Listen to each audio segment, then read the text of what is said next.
Saikrishna case దర్యాప్తులో SIT అధికారులు దూకుడు పెంచారు. ఈ కేసుకు సంబంధించి సిఐ నాగరాజును సిట్ అధికారులు సుదీర్ఘంగా విచారించారు.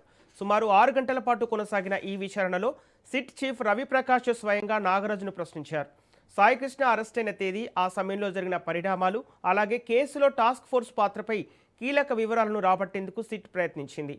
అయితే పలు ప్రశ్నలకు నాగరాజు స్పష్టమైన సమాధానాలు ఇవ్వలేదని తెలుస్తోంది. ముఖ్యంగా కేసుకు సంబంధించిన సీసీ ఫుటేజ్, మిస్సింగ్ అంశంపై కూడా ఆయన మౌనం వహించినట్లు సమాచారం. మరోవైపు విచారణ అనంతరం సిట్ బృందం డీజీపీని కలిసి తాజా పరిణామాలను వివరించింది.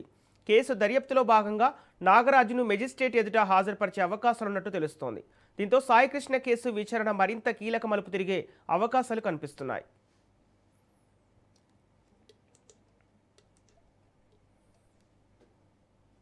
ఇదే అంశానికి సంబంధించి పూర్తి డీటెయిల్స్ మా ప్రతినిధి రమేష్ అందిస్తారు. రమేష్, సాయికృష్ణ కేసు దర్యాప్తులో సిట్ అధికారులు దూకుడు పెంచినట్టు తెలుస్తోంది. అప్డేట్స్ ఏంటి? సంపత్, సాయికృష్ణ విజయవాడ సాయికృష్ణ కేసు వ్యవహారం అనేక మలుపులు తిరుగుతున్నాయని చెప్పుకోవచ్చు. ఎందుకంటే ఈ రోజు సిఐ నాగరాజుని కూడా మెజిస్ట్రేట్ ముందు హాజరుపరిచేటువంటి అవకాశం ఉంది. ఎందుకంటే దాదాపు 6 గంటల పాటు అటు సిట్ దర్యాప్తు అధికారిగా చీఫ్ గా ఉన్నటువంటి రవిప్రకాష్ అనేక ప్రశ్నల వర్షం కురిపించినటువంటి నేపథ్యంలో తల్లి ఇచ్చినట్టు, అంటే సాయికృష్ణ తల్లి ఇచ్చినటువంటి ఆధారాల మేరకు కూడా అటు సిఐ నాగరాజు పైన ప్రశ్నల వర్షం కురిపించారు. అయితే దానికి సంబంధించి కూడా ఎటువంటి సరైన సానుకూల సమాధానం అయితే సిఐ నాగరాజు దగ్గర నుంచి రానటువంటి పరిస్థితి కనపడుతుంది. అయితే దీనికి సంబంధించి కూడా అటు ఏదైతే మరి అరెస్ట్ చేసినటువంటి సమయంలో ఏ కేసులో అరెస్ట్ చేశారనేటువంటి అంశం అటు ఐజీ రవిప్రకాష్ లేవనెత్తారు. అయితే దీనికి సంబంధించి కూడా ఎలాంటి సమాధానం అయితే చెప్పనటువంటి పరిస్థితి కనపడుతుంది. అయితే టాస్క్ ఫోర్స్ పోలీసులు ఏదైతే అప్పచెప్పినప్పుడు సాయికృష్ణని అటు సిఐ నాగరాజుకి హాజరుపరిచినప్పుడు అటు అక్నాలజ్మెంట్ కూడా తీసుకున్న తర్వాత దాని గురించి కూడా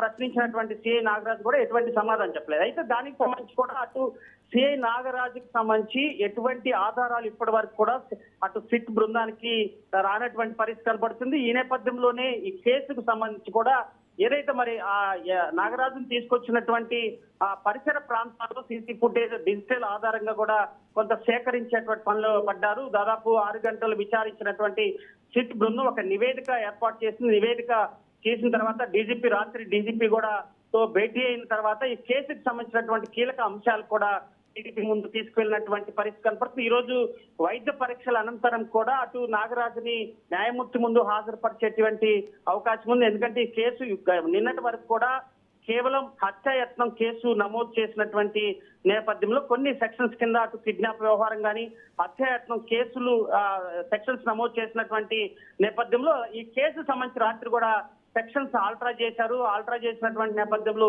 హత్య కేసుగా కూడా నాగరాజు పైన నమోదైంది. దీనికి సంబంధించి కూడా రిమాండ్ కి తరలించేటువంటి అవకాశం ఉంది. నాగరాజు వైద్య పరీక్షల అనంతరం కూడా రిమాండ్ కి తరలించేటువంటి అవకాశం ఉంది. మరోసారి కూడా నాగరాజుని కస్టడీ తీసుకునేటువంటి అవకాశం ఉంది. ఎందుకంటే ఈ కేసు ఇంతవరకు కూడా నాగరాజుకు సంబంధించినటువంటి ఎటువంటి ఎవిడెన్స్ దొరికిందనేది కూడా అటు సిట్ బృందం కానీ అదే విధంగా అటు ఏసీబీ అధికారిగా ఉన్నటువంటి 3 రోజులు విచారించినటువంటి దైవ ప్రకాష్ కూడా ఎటువంటి ఆధారాలు లభించలేదు. ఎందుకంటే ఏదైతే మరి అన్నోన్ సంబంధించినటువంటి బాడీలకు సంబంధించి అటు స్వర్గపురిలో విచారణ చేసినటువంటి అధికారులు దానికి సంబంధించి ఎటువంటి ఆధారాలు లభించలేదు. ఎందుకంటే పూర్తిగా కూడా దహనం చేసినటువంటి నేపథ్యంలో దానిలో కూడా ఎటువంటి ఆధారాలు లభించలేదు. ఎందుకంటే పోలీసులు ఏదైతే ఈ ఆధారాలన్నీ కూడా ముందస్తుగా కూడా ఒక ధ్వంసం చేసినట్టు కూడా మనకి అందుతున్నటువంటి సమాచారం. ఈ కేసుకు సంబంధించి ఆధారాలు లేకపోతే కేవలం అటు కిడ్నాప్ కేసుగా కూడా మిస్సింగ్ కేసుగా కూడా మిగిలేటువంటి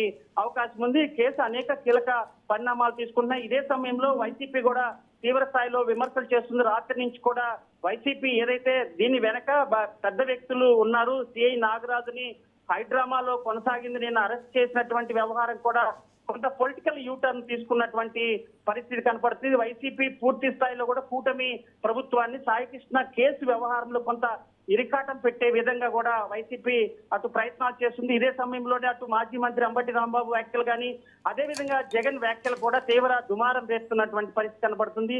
అయితే వైసీపీ మాత్రం సిబిఐ ఎంక్వైరీ జరగాలి, సిబిఐ విచారణ జరపాలి, అప్పుడే నిజాలు బయటకు వస్తాయంటూ కూడా వైసీపీ డిమాండ్ చేస్తున్నటువంటి నేపథ్యంలో రాష్ట్ర ముఖ్యమంత్రి ఈ కేసు ఎప్పటికప్పుడు కూడా ఆరా తీస్తున్నారు. డీజీపీ నాగరాజుని అటు పూర్తిగా న్యాయమూర్తి ముందు హాజరుపరిచిన తర్వాత ఈ కేసు కొంత పూర్తి స్థాయిలో విచారణ కొనసాగుతూ ఉండేది. అయితే పూర్తి స్థాయిలో రాష్ట్ర వ్యాప్తంగా సంచలనం అవుతున్నటువంటి నేపథ్యంలో దీనికి ఈ రోజు హాజరుపరిచిన తర్వాత కొంత తెరపడేటువంటి అవకాశం కనపడుతుంది Sampath. Okay, thank you Ramesh.